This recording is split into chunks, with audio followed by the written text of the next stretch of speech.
Live from the Washington, D.C. area, it's the Inside Scoop, Emerald Planet. All the ecology news that our viewers want to know. Now, here's your host, Executive Director of the Emerald Planet, Dr. Sam Lee Hancock. Hello and welcome to the Emerald Planet as we come to you from Washington, D.C. in the United States as we look around the globe in 144 different nations looking for those 1,000 best practices, technologies, services, and products that are making a difference as we move through the 21st century. And as we go to a planet of 9 billion people by 2050, how are we going to be able to provide them the basic infrastructure, the food, the fuel, the fiber, everything that they need to have a quality of life, at the same time to protect the planet. We have an expert that's going to be talking with us about this very point of how, as the Emerald Planet, do we balance the environment and economy and at the same time to enhance civil society. This is Nate Aden. He is a research fellow with the Global Climate Program in the Ross Center for Resources Institute at the World Resources Institute. And he's going to be talking about the decoupling between the economy and greenhouse gas emissions. And so, Nate, welcome to the Emerald Planet.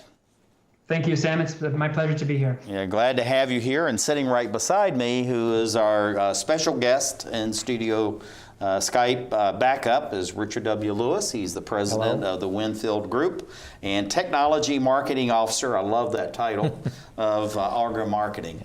But anyway, Nate, welcome to the Emerald Planet, and you're coming in by Skype, and we really appreciate you taking your time to be with us. Yes, thank you for running your program, and I'm glad to be here. Well, talking about the World Resources Institute, this is very famous around the globe, does incredible research. Tell us a little bit about that, and why is its work so important? So WRI is a global research organization that has offices, it's based in Washington, D.C., but has offices in India, Indonesia, Brazil, China, all of the big emitters in big countries. And it's an organization that turns big ideas into action, and we focus at the nexus of environment, economic opportunity, and human well-being. So it's a little bit less advocacy-oriented in some groups. It's really about research and trying to find solutions that can address these three large areas. Well, and it's very important to have that balance, as you know from the research you've been doing and the interactions you have with experts from around the globe, is that if we can't take care of the economy, many people are not going to worry that much about the environment. And that's something 43 years in, Emerald Planet has found out that you really have to have that balance. So the work that you're doing at WRI is very important. You know, we had the signing of the COP21 agreement through the United Nations focus on climate change. But you're talking about decoupling and using the COP21 for that. Tell us a little bit about the importance to the 176 signees to that, and how this decoupling research that you've done really relates to the UN, its work, and also the World Resources Institute. Thanks, Sam. So COP21 is the Conference of Parties, and it's the attempt to get countries to come together and agree on a joint solution for addressing climate change this century. And the 21 means that it's the 21st Conference of Parties of this group. And the meeting was last December in Paris. And then on April 22nd, more than 170 countries, as Sam mentioned, signed the agreement. The next step is for the countries to join the agreement. And the reason that this finding of decoupling is important is that countries are much more apt to address global warming and reduce their emissions if they can continue to grow economically and provide economic opportunity for their citizens. So I can explain decoupling in a minute, but go ahead. Yeah, looking at this decoupling, let's define that term, because on here you'll have many people around the globe, even within the United States, that may not know how that really applies to this very broad international agreement. So let's define decoupling, and then how this decoupling relates again to environment and economy. Good question. So there are a few different ways that the phrase decoupling is used, but this is a very clear, simple, absolute decoupling that we're talking about here. And what it means is that historically you had a coupling of GDP in countries and their carbon emissions from energy use. And so they were co-varying. So throughout the 20th century, we had GDP rising at the same time that we had carbon emissions rising. What's happened is that they've separated. And so now you have GDP continuing to grow in some of these countries while emissions are actually dropping. So you have emissions going down each year. And that's what decoupling means. And that's called absolute decoupling. There's other types of decoupling that are out there, but this is the important one that we're focused on in this particular study. Right, and I brought up this list of countries, so if we can have that slide brought up, we'll go into that just in a few minutes. And there it is. So looking at these nations, you have a real mix of nations among this. You go from Austria, which is now almost 50% energy independent, all the way down. You've got Uzbekistan. Of course, this is all in alphabetical order. Tell us a little bit about these countries, why they were selected, and the importance and the mix of these countries, and how that really relates to the global economy, but also the protection of the environment. Good question. So these are the countries that have actually achieved absolute decoupling since the year 2000. So what that means is that between 2000 and 2014, these countries have grown their GDP at the same time that they've reduced their greenhouse gas emissions. I didn't choose these countries. These are the ones that happen to be doing it. I looked at all countries that have data in the world, and these are the ones that actually adhere to this pattern. What surprised me about this list is A, that it's so many countries. I was expecting only a couple at most. And B, that it's so geographically distributed. It goes beyond the OECD. It's not just rich countries, and it's not just in Europe. It's in other parts of the world as well. So there are certain patterns within the countries that we can talk about, but the list is bigger and broader than I had expected. Looking at this, and then I'm going to have Rich, because he has a very special question for you in just a minute, but looking at this mix, isn't this really a good example for other nations that have not achieved this decoupling? They can look at it, so there's a country or countries among this broad grouping. They say, well, if Uzbekistan or if Austria can do it, we certainly need to be striving towards that at the same time.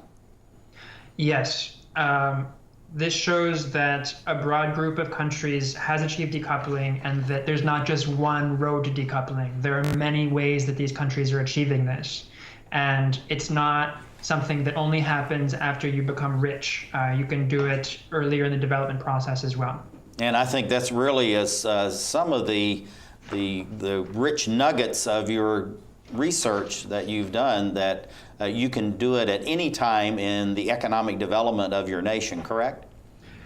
That is what's implied here in the initial findings. We need some more research to understand the actual mechanisms that are driving it in each country. We have some understanding of some of the stories in some of the countries, but what we need is to look at this in more depth to understand exactly what's happening and how other countries can replicate this. Okay, fantastic. Rich? Real quick, when did these positive impacts begin to be statistically significant? Good question. So this is something that had happened sporadically back in the 90s as well, where countries would have 1 or 2 years where GDP and carbon emissions would separate.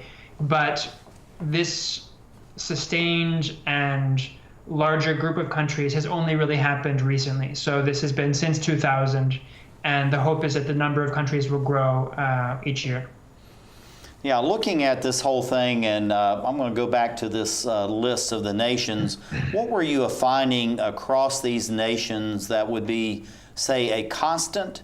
And then what were some of the surprises that you found among this mix of such really diverse countries, not only by the size of their economies, but also their geographical location, and even the cultural imperatives of some of these countries?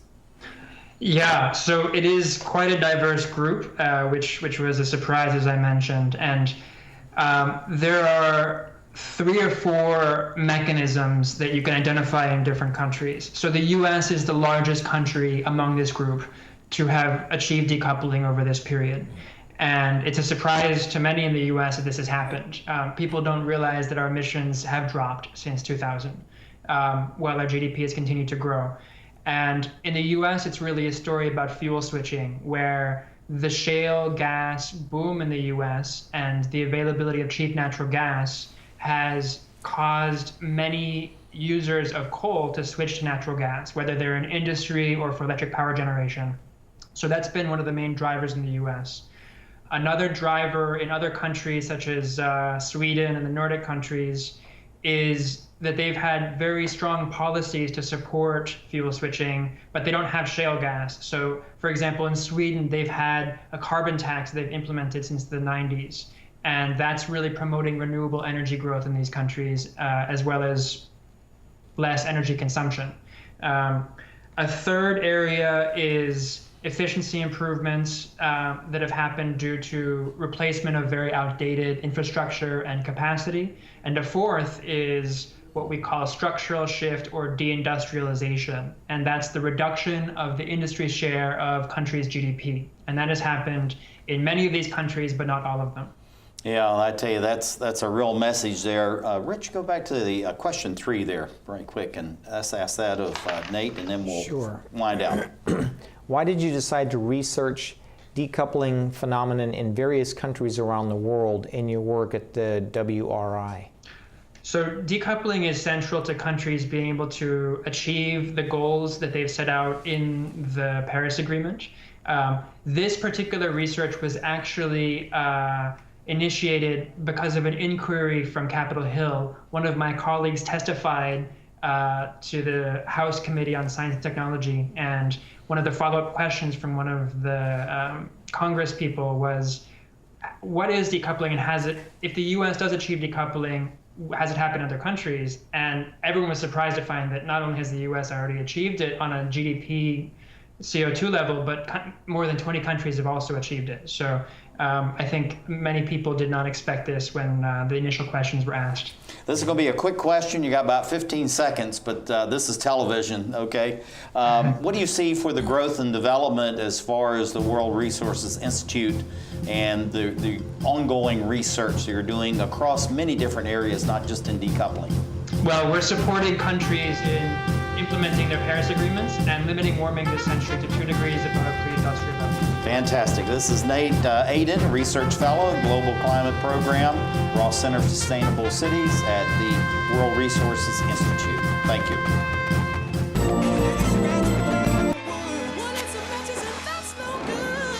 Listen to smoke before you give it a try. Only you. Don't play with matches. Don't play with fire. Cause there's nothing very funny about ripped off life. Nothing very nice on a homeless mind. So if a gorgeous force is what you desire, don't play with matches. Don't play with fire. Yeah. Only you can prevent wildfires. Fire. Why don't you just wash your car at home? When I wash my car, everything runs down the street and down into the storm drains. With all the chemicals in the soaps and waxes, the last thing I want to do is poison my own drinking water. At least here, it's all contained and recycled on site. That's why I also take my car in for oil changes instead of doing it myself. I might take a chance on spilling stuff. You know what the best part is? What? More time to kick back and watch the game. How far would you go to protect the planet? I want you to build an ark. Here we go. Okay, that's good. Oh, okay. Ow! Oh! Maybe there's another way. People, the flood is imminent! Is it too much to ask for a little precipitation? Go to fightglobalwarming.com to find out what you and your community can do to reduce global warming pollution.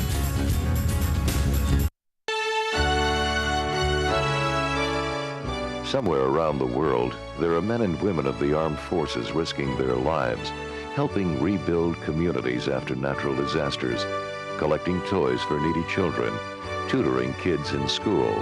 These are your sons and daughters who work to keep us safe, secure, and free. Dedicated men and women who put their country first.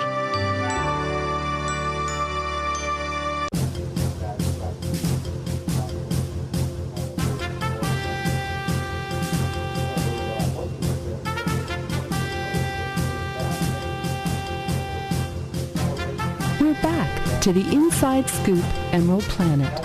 Here again, your host, Dr. Sam. Thank you for being with us, the Emerald Planet, as we come to you on a week-to-week basis, looking at 144 different nations for those 1,000 best practices, but also the leaders that are making a difference as we move through the 21st century.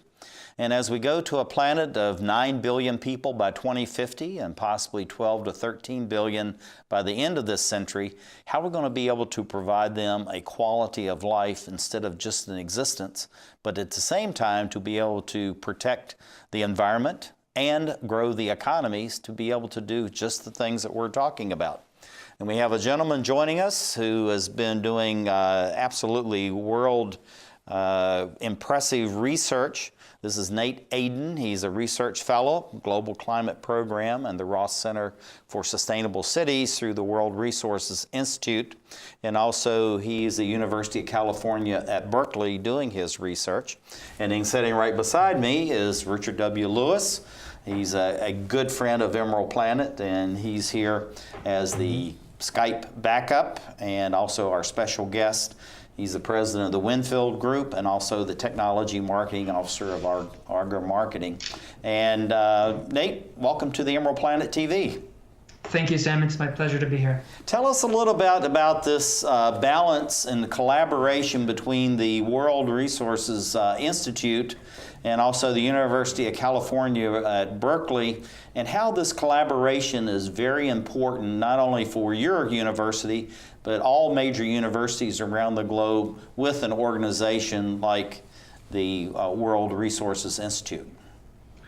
Yeah, thanks for the question. So I think that for my program at UC Berkeley, it's called the Energy and Resources Group, and we like to maintain connections with real-world companies and other stakeholders that are actually affecting change and achieving outcomes. And so the connection with WRI is great because WRI has research that gets into different networks than just academic research. And so having a connection with policymakers and companies and other stakeholders is key for crossing disciplinary boundaries and coming up with new solutions to challenges of global warming. So this collaboration really is important then, not only for the institution where you are as well as the World Resources Institute, but also the United Nations, government institutions like in the United States, the UK, all the countries where you're doing your research. So how does this collaboration all come together so it's coherent and at the same time it's getting out to the people that are the decision makers? And then, of course, how does this impact the citizens within all these different nations where you're doing your research? Yeah, it's a big, complicated question. I think that for questions of global warming and climate in particular, there's a need for academic collaboration beyond the walls of academia with industry and with government and other decision makers. And so the way that the collaboration happens is through projects as well as through conferences and research such as this. Mm-hmm. I see. And how does that enhance this work you're doing on decoupling at the time when this is really, it's almost a novel topic? I mean, people have been talking about it, but it's more talking around it instead of really talking to it. And that's really what caught my ear when you were on National Public Radio about this very topic, saying, and it's just, I think everybody's amazed about the number of countries, the complexity, but at the same time, this is really moving forward under its own momentum and not being forced by governments. Yeah, this is a really hopeful development because we need to reduce our emissions globally. And there's been a lot of fear and ideological debate about the feasibility of reducing emissions without destroying the economy. And what is really encouraging about the decoupling, that is the breaking of the linkage between GDP and CO2 emissions in this group of more than 20 countries, is that it wasn't forced by any, top-down united program. This just happened within these countries. These countries are doing well for the most part, and it's a good sign that other countries will be able to follow this path as well. Yeah, Rich, let's pursue on this just a little bit. Sure. Hey, Nate. How did countries decouple? In other words, was it intentional or was there something else going on there? And remind us again, what is decoupling? Good questions. So decoupling is the breaking of the linkage between a country's GDP, its gross domestic product, and its energy-related carbon dioxide emissions. And historically, those two have really co-varied. And what you see here on this figure is that in the US, for example, throughout the 20th century, both GDP and CO2 emissions rose, with the exception of a couple of recessions, and you can see different periods there. But what's happened since 2000, which is the vertical line there, is that our carbon dioxide emissions have dropped significantly at the same time that GDP has continued to grow. And so over that period, US carbon dioxide emissions dropped by more than 5%, while our GDP rose by 28%.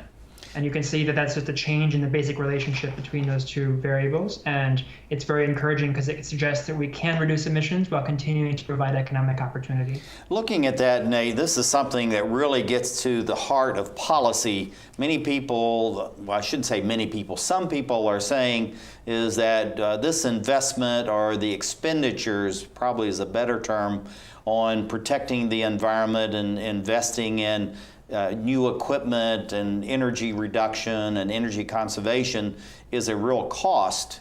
And I think what we're seeing here, and what most scientists and even economists have been saying for many years now, that it's really an investment. So from this figure you have in front of us, and then I'm going to put up the UK in just a minute, how do you separate that out from cost versus investment? And what are we doing in real terms to protect or enhance the environment while at the same time growing the economy? Yeah, it's a good question. And so the main driver of decoupling in the US, particularly over this period that you can see on the figure here, is fuel switching, particularly the shale gas revolution that no one really foresaw 20 years ago. And that has caused the market in the US to drive a shift away from coal towards natural gas, both within industry, but also for electricity generation. And that driver is something that people didn't expect, and it's caused different companies and users of energy to make those investments themselves. No one's been forced to do this by the government. It's a market dynamic here. In other countries, you're not going to have that same shale gas story, but there are several different sort of causal levers to explain how decoupling has happened within this group of more than 20 countries. Now, looking at the research, I want to leave this up, and then we'll switch over to the UK if you don't mind, Nate. But sure. There's a big shift going away from diesel engines in the over-the-road tractors. Tractor and trailers moves a huge amount of the goods throughout the United States, even its territories abroad. But my understanding is of all the engines that are being pulled out of these the older equipment, all being replaced with natural gas. Now, tell us a little bit about your research and what we're hearing and reading in other publications is actually as you're finding in your research. Yeah, it's a good question. So my research is focused on the role of industry in limiting warming this century to less than 2 degrees above pre-industrial levels. So we're going to have some warming this century. That's a given. And we've already had some warming, and each year is warmer than the year before. The question is, can we stabilize the climate? And what's the role of industry in doing that?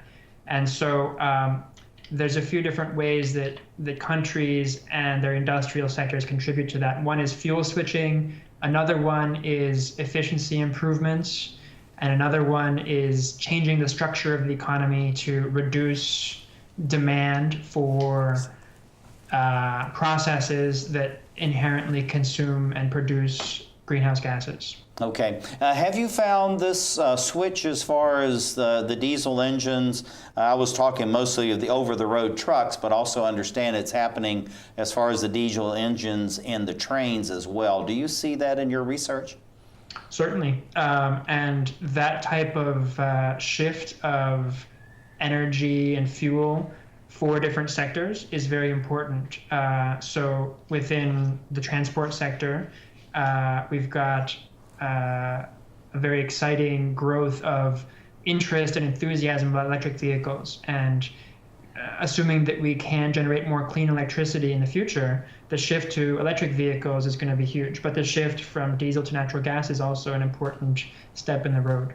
Okay, so switch from coal to the natural gas and also the diesel into natural gas. And of course, that's being produced mostly within the United States itself. So that has a very positive impact as far as the balance of trade at the same time. And is that coming out in your research as well? Yeah, so there's a lot of interest in what the role of trade is in the observed decoupling in this group of more than 20 countries.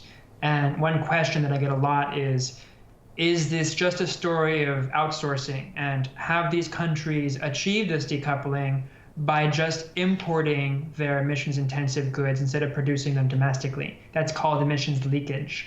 And it's a really good question. It's one that's very heavily debated and is often the top of policymakers' minds when they think about climate policy and reducing emissions. The good news is, even looking at the emissions related to trade, so the emissions that come from the imports that the US purchases from other countries, decoupling is still happening.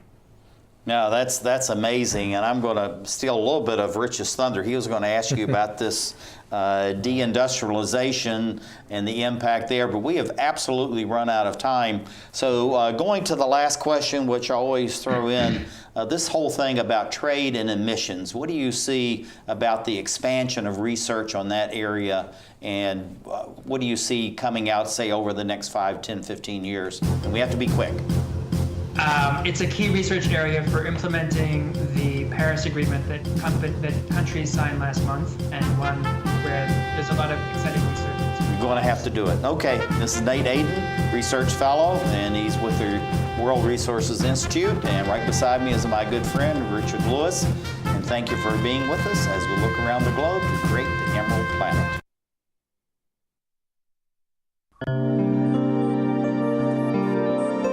Art, a universal language, an expression of culture, of self. And now, thanks to Empowered Women International, a way for emerging and established immigrant and refugee artists and artisans to find hope to earn a living while enriching the lives of all of us. Empowered Women International, making a better America every day. For more information on Empowered Women International's educational programs, or to make a tax-free donation, contact cfrip@aol.com.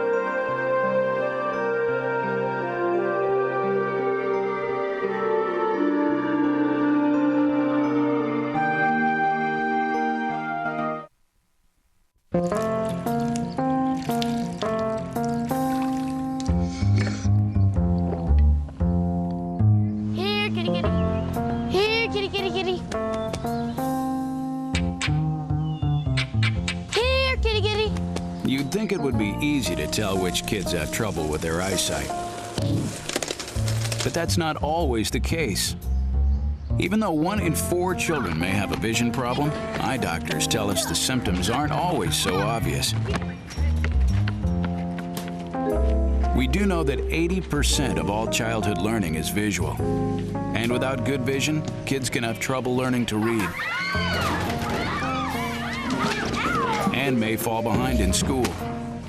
For clues on how to spot the real-life signs of childhood vision problems and what parents can do, visit checkyearly.com.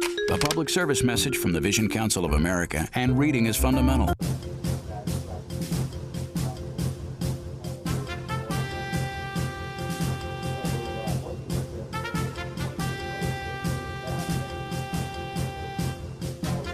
We're back to the Inside Scoop Emerald Planet.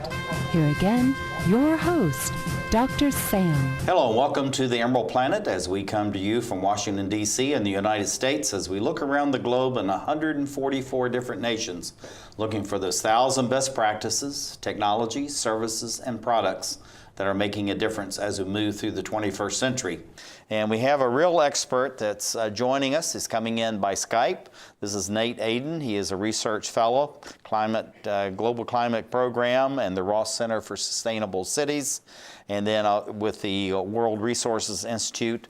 And sitting right beside me is our good friend who comes around on a regular basis. This is Richard W. Lewis, president of the Winfield Group and also the Technology Marketing Officer of Auger Marketing.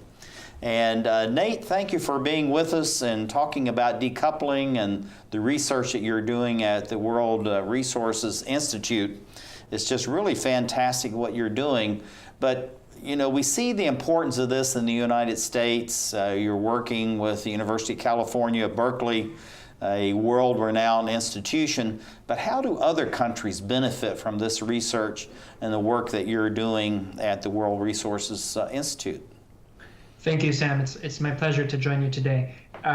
It's a great question, and I think that it's important to think about how we can spread the research that's happening in the U.S. to other countries, because global warming climate change is a global issue, and the U.S. can't address this by itself, and the more we can spread this research to other countries, the better. So the encouraging part about the research that we're talking about here today is that it's a group of more than 20 countries that have achieved decoupling since the year 2000, and that these countries are not all rich countries. Some of them are still developing.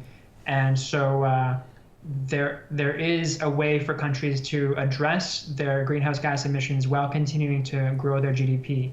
The question is, what are the exact mechanisms that countries are using? And so we are preparing new research to quantify the actual mechanisms per country and have different types of countries and what countries can do to try to have this group grow beyond just the 21 countries that we found so far. Yeah, and we have some of these terms, and what I'm going to do is just kind of in this discussion that we're going to have, Nate, if you don't mind, we'll just kind of put up some of these terms, let you define those, and then how those impact all these various nations, the 21 that you've identified that has decoupled their economies from carbon emissions, but also how this is a good roadmap for all these other countries that are out there. They're assigners to the COP21. But deindustrialization, what is it? And then what is deindustrialization driver? I think that's very important.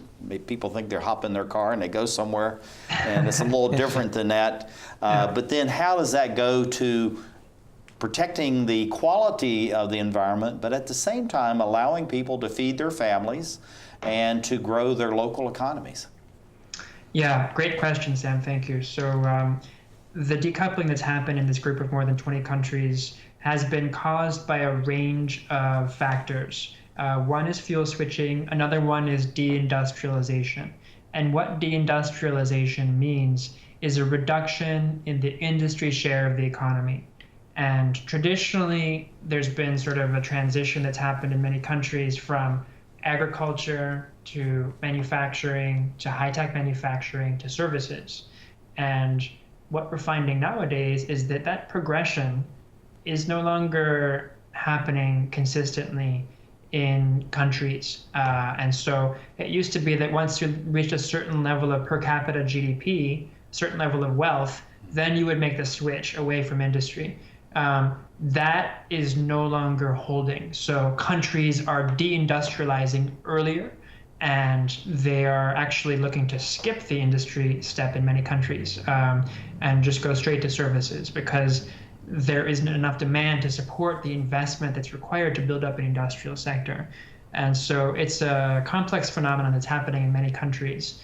The drivers of deindustrialization, that is the causes that are bringing this about, are also complex, but three of them are the higher growth of productivity in the industrial sector than other sectors. And so what that means is that the industrial sector is producing more with less. Mm-hmm. And what that means is that the industrial sector doesn't require as much labor or energy input And as a result, it also has less carbon emissions output. So that's the first driver.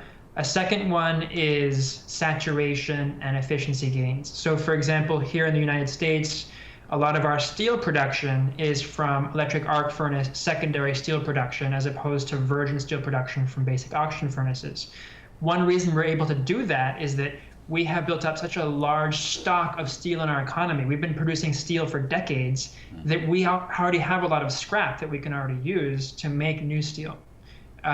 Some countries don't have that saturation yet, that built up stock of steel, for example, and so they need to produce more virgin steel, which is more intensive.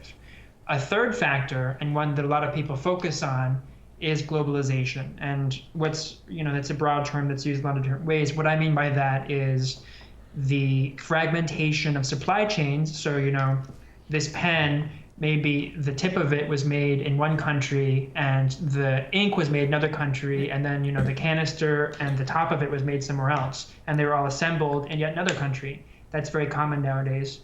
And the second part of that is increasing trade, and so there's a lot of trade that's grown, particularly in the last few decades. Now, Rich, you have, I think, the next step in this whole conversation. Why don't you share that with Nate? Sure. Nate, explain what productivity gains have been documented by your research through the applications of new technologies. So it's a good question. So basically, this is something that's been going on for decades in the United States. Actually, manufacturing as a labor share of our economy peaked in the 1950s. And manufacturing jobs have been declining ever since then. And that's driven by... Nate, let me stop you for 1 second. Can you state that again? Because that really goes against what a lot of politicians keep talking about. We know that's absolutely the truth, and it bears out in all of the statistics, but yet as far as policy, it doesn't seem to have caught up. Can you restate that again? And let's get a little bit behind that statement, if you don't mind. Yes. Happy to substantiate that. So I think one of the purposes of this research is to actually look at the data and to understand what's happening on a measured empirical level, as opposed to the policy rhetoric. Manufacturing is really important because it provides stable jobs, particularly for less educated workers, traditionally in the US. And the disappearance of those jobs is a social and political problem because it hollows out the middle class. And so that's why there's so much policy discussion of this. And there's no doubt that manufacturing jobs are very important. What I'm saying is that manufacturing employment, in terms of its share of total GDP, actually peaked in the United States in the 1950s. And we've had a shift since then. If you look at other countries, in Britain, it peaked after that, shortly after 1960. In Japan, it peaked a little bit before 1970. And this is something that traditionally has been a process for rich industrial countries, such as the US, Britain, Japan. What's happening now is that you're having countries like Indonesia and India that are looking like they're peaking, albeit after the year 2000, but at much lower levels of per capita GDP. And so the question is, what is the role of industry in our global economy? And particularly, what is the role of industry in addressing greenhouse gases and climate change? Yeah, and that really goes to the heart of this, the next question that we have for you, the saturation and structural change as far as it relates to decoupling. And it seems like this whole notion of decoupling is really becoming more and more important as we reach this part, the saturation and structural change. Go a little bit more into that. And then how does that directly relate to the jobs and security that people either are feeling or not feeling with an economy like the United States? But now it's appearing very quickly, even in a place like China and India and Brazil. Yeah, so our global economy is changing quickly. The saturation effects that I'm describing here are effects that we've seen so far in countries that are very highly built up, so the US and Europe primarily, but it seems to be spreading to other countries as well. And the effect of that is that there's less demand for some of these industrial commodities. So right now, there's massive global overcapacity, for example, in the steel sector. And you've got steel mills that are really hurting because demand is low and the market is flooded with steel from all over the world, from China, from Europe, from the US, and they're all competing for buyers at very low prices. And so these sectors tend to be cyclical. So, there are downturns and there are upturns. But the question is there a bigger shift that's happening here where the role of industry is changing in economic development and also in the more developed countries in terms of jobs and support for people to have opportunities economically. I think that there are a few different drivers of this. One of them is automation, particularly in the richer countries, but even in China, they're automating a lot of their manufacturing tasks because it's cheaper than using a person there already, even in China. And so there are a lot of long-term challenges here in terms of how we structure our economy to support everyone and to make sure that everyone has an opportunity to have a career and income that is meaningful. Yeah, I think that's really going to be critical. And Rich, I asked about the supply chain fragmentation, and we're going to have to be quick about this, and then I'll have one parting question before we leave this session. Nate. Okay. Briefly describe the impacts of supply chain fragmentation and trade globalization on decoupling. Yeah. So one of the questions that I've gotten... Got about 20 seconds to do all this, Nate, so we got to be quick. Okay, so the short answer is that the finding of decoupling in these more than 20 countries happens even if you look at the emissions related to these countries' imports. So this isn't just a story of trade and outsourcing, that this decoupling is happening on a consumption basis as well. I tell you, it's incredible. 10 seconds. What do you see for the expansion of this saturation structural change and the supply chain over the next 5 to 15 years? We need more research to understand the role of these factors in limiting warming this century to 2 degrees. Fantastic. Nate Aden with the World Resources Institute, Richard Lewis, our good buddy here, as we compare the Emerald Planet. Saving for retirement might be easy for some folk, but for others, it might take a little more work. And for those who haven't started, there are still things you can do to catch up. Oh, that is good news. Like getting out from underneath past debt. And don't get wrapped up with high-interest credit cards. Get you some eyes. Be diversified with your investments. Don't put all your eggs in one basket. Your financial goals are not out of reach. The choice is clear. For a happy ending, choose to save.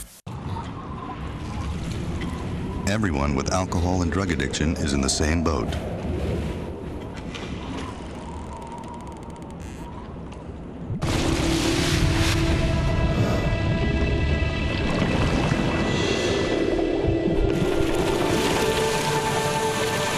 With treatment, you can find solid ground. For drug and alcohol information and treatment referral for you or someone you know, call 1-800-662-HELP.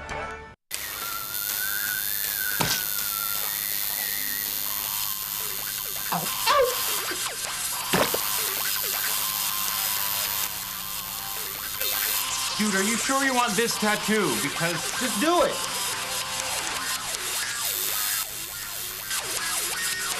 Some mistakes in life are permanent. Like hearing loss. To learn how to protect your hearing, visit asha.org. You've probably heard about heart disease, but did you know that it's the #1 killer of women nationwide? Heart disease claims more lives each year than breast cancer, lung cancer, or strokes combined. But there are steps you can take to protect yourself against it. For more information on how you can prevent heart disease, contact your local American Heart Association or visit their website at www.americanheart.org.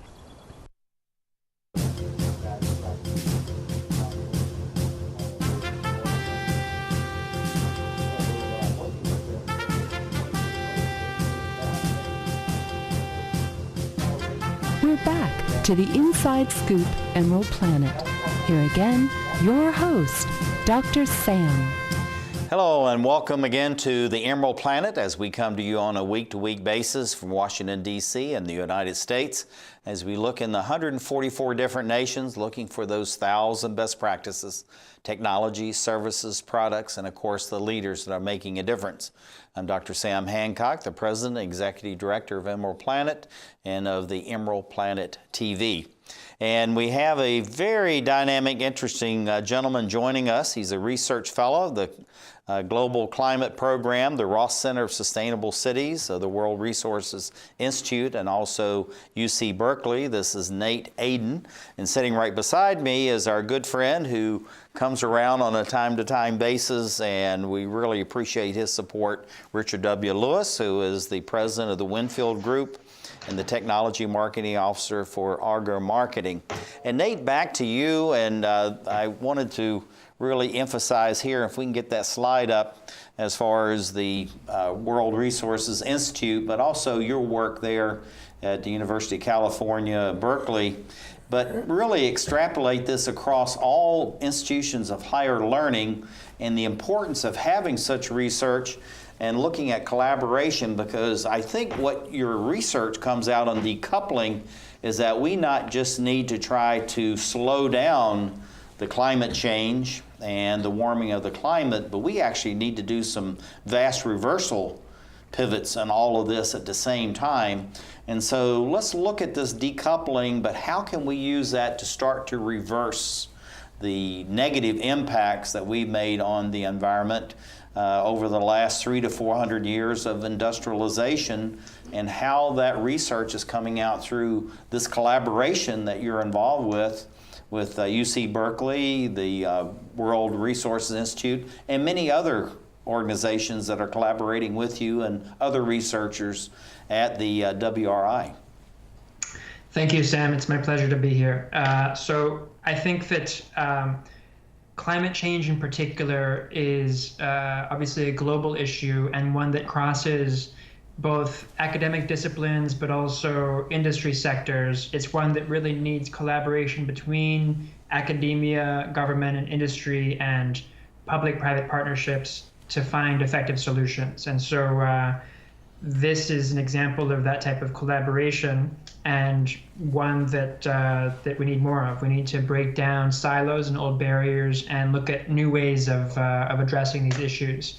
The basic finding here that more than 20 countries have decoupled their greenhouse gas emissions from their GDP is one that's very encouraging, because it suggests that countries can reduce their emissions while continuing to provide economic opportunities. And I want to bring up these charts here, and Nate, I'm just going to let you talk through this, and you just take your time. We're not going to push this because this is something that you really wanted to talk about. It was very important, the discussions you had on National Public Radio, but you've done, I think, with the Wall Street Journal and some international publications. So what are we looking at here, and what are some of the takeaways, if you don't mind weaving this into the narrative, for other nations that are not among these 21, but would like to join in and be a part of this under the auspices of the COP21 agreement?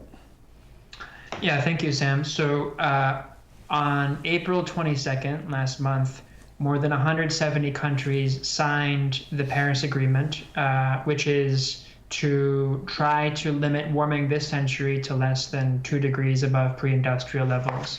And what you can see on that table in the slide is that a group of more than 20 countries have already done this since the year 2000. And let's stop for just a minute. Let's see if we can bring this table up.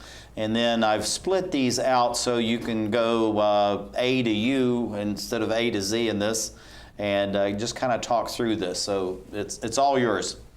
Okay, thank you, Sam. And so this is a subset of the larger group of more than 20 countries that have achieved this decoupling. And what you can see is that these countries have all reduced their annual carbon dioxide emissions since the year 2000 until 2014, at the same time that their GDP has grown. So in this top group, you can see, for example, that the Czech Republic reduced its carbon dioxide emissions by 14%, while it increased its GDP by 40% over that period. So that's a significant difference there. What I show in the later column is the change in the share of industry, and that is industry over the total economy. And what you can see for that example of the Czech Republic is that it only was reduced by less than 1%, so 0.3%. If you look at Bulgaria, which is above that, it's actually even more interesting. They increased the share of industry in their economy at the same time that they reduced their CO2 emissions and grew GDP. So what it indicates is that countries can do this GDP carbon dioxide decoupling at the same time that they're increasing the industrial share of their economy. For the most part, most of these countries in this list actually reduced the industry's share of their GDP, and that's called deindustrialization. And it's a process that's happening across many countries in a way that's unexpected and seems to be growing. Yeah, this is very interesting, and this is the second subset of this overall study that you have here. And you have some very significant countries. You got Germany in this ranking right here, but then you have some other surprising nations. So tell us a little bit about the difference, because you have Ireland, you have the Netherlands, Portugal. I mean, these are so different as far as economies, even cultural imperatives. I mean, it boggles the mind that you've got all this going on, and this is part of a subset of 21 different nations doing this. Yeah, so when I began this research, I didn't expect to find such a large and diverse group doing this. Most of these countries are in Europe, but there are countries outside of Europe that have achieved decoupling as well. And what I expect is to find that actually there will be more countries in other regions of the world. For example, once the 2015 data become available, I expect this group to grow and become even more diverse. Mm-hmm. Now, looking at the last subset of all this, are there any telltale signs in this, any imperatives that we find among this group that may be a little different than what we had of the top two groups that we saw a little bit earlier? Yeah. So the last group, this is an alphabetical list, the last group includes a few notable countries, Switzerland, the United States, and Uzbekistan. Those are three very different countries. Switzerland is minuscule, very rich country in Europe. The US, we know because we're in the US, it's the largest country in this group that has achieved decoupling in terms of GDP and carbon dioxide emissions. And Uzbekistan is a small post-Soviet republic that became an independent country in the 90s in Central Asia. And each of these countries has a different story in terms of how they achieve decoupling. In the United States, it's primarily driven by fuel switching away from coal towards natural gas, whereas in Uzbekistan, a lot of it is really investment in newer production capacity to replace very outmoded capacity that was built up during the 20th century. The Switzerland case is interesting because what it suggests is that we're not reaching limits in terms of, picking all the low-hanging fruit or no longer having opportunities to achieve this decoupling. Switzerland is very rich, and they're also very efficient, and they pay attention to these things. And the fact that they are still reducing their emissions while increasing their GDP suggests that we're not even close to any limits in terms of what we can achieve here. That's absolutely incredible. Rich wants to share his question with you, and it really goes back to this mention as far as the warming of the planet, and you've talked about it several times. Rich, why don't you share? Right. Decoupling so far is not enough to limit warming this century to atmospheric temperatures of 2 degrees Celsius or 3.6 degrees Fahrenheit above pre-industrial levels. Why continue the focus on decoupling? What other measures need to be added to this process of reducing and possibly even reversing severe climate change? Thanks, Rich. That's the key question here. This is an encouraging finding because these countries are reducing their emissions, but among this group of more than 20 countries, the emission reduction between the year 2000 and the year 2014 is about 1 billion tons of carbon dioxide. But if you look at the entire world over that period, emissions increased by more than 10 billion tons. So these countries are an important sign of where we can go, but they're not enough. It's frankly a drop in the bucket in terms of global CO2 emissions, and it's going still in the wrong direction in terms of limiting warming this century. So we need to scale the stories that are happening in these countries up in order to limit warming this century to 2 degrees and stabilize our climate. But we also have to start thinking about other investments and other technologies that we can start to research to remove greenhouse gases from the atmosphere. And that really leads us, and we're just about out of time, Nate, so I'm going to put this question out there and then it'll just take us out. One is, what additional research do you think that's needed? And then secondly, what do you think is going to be the expansion and broadening of this research through an organization like the World Resources Institute? So let's combine those two together, and sure. We'll need about 1 minute to do all that. Great. Thank you again, Sam.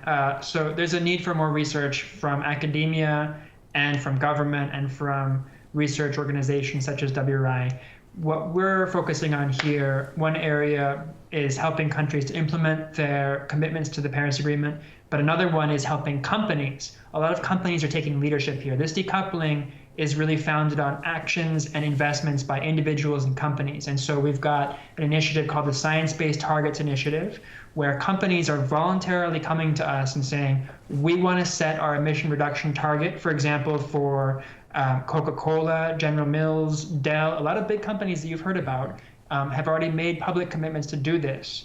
And so this is where it's going to happen, is that companies, that's one of the next steps, is to help guide companies in their emission reduction targeted programs. And more information is available at sciencebasedtargets.org.